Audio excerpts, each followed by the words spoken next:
الحمد لله نحمده ونستعينه ونستغفره ونؤمن به ونتوكل عليه ونعوذ بالله من شرور أنفسنا ومن سيئات أعمالنا ونعوذ بالله من شرور أنفسنا ومن سيئات أعمالنا من يهده الله فلا مضل له ومن يضلله فلا هادي له ونشهد أن لا إله إلا الله وحده لا شريك له ونشهد أن سيدنا ومولانا محمدا عبده ورسوله صلى الله عليه وعلى آله وأصحابه وبارك وسلم تسليما كثيرا كثيرا أما بعد فأعوذ بالله من الشيطان الرجيم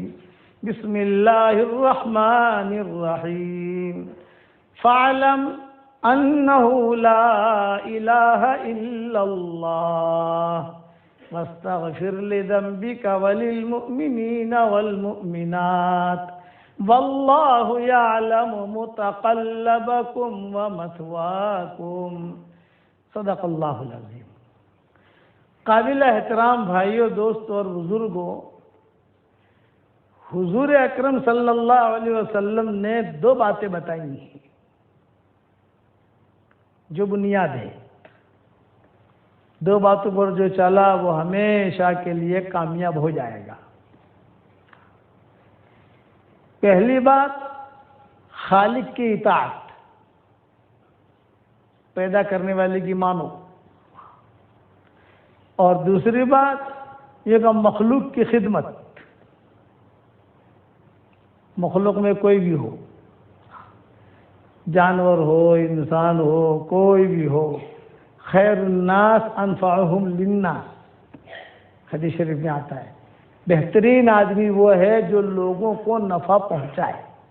مسلمانوں کو نفع پہنچائے یہ جملہ نہیں کہا، خیر الناس انفعہم للناس، کہ بہترین آدمی وہ ہے جو لوگوں کو فائدہ پہنچائے۔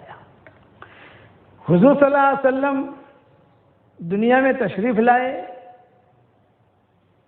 یہ ربیع الاول کا مہینہ چل رہا ہے، اس اعتبار سے میں آپ کو مختصر سیرت سمجھا دیتا ہوں۔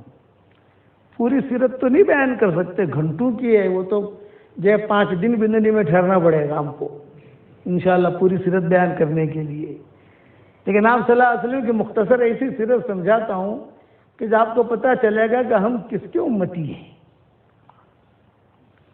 حق کی پرورش اللہ مخالف فضاؤں میں کرتا ہے، یہ اللہ کا نظام ہے۔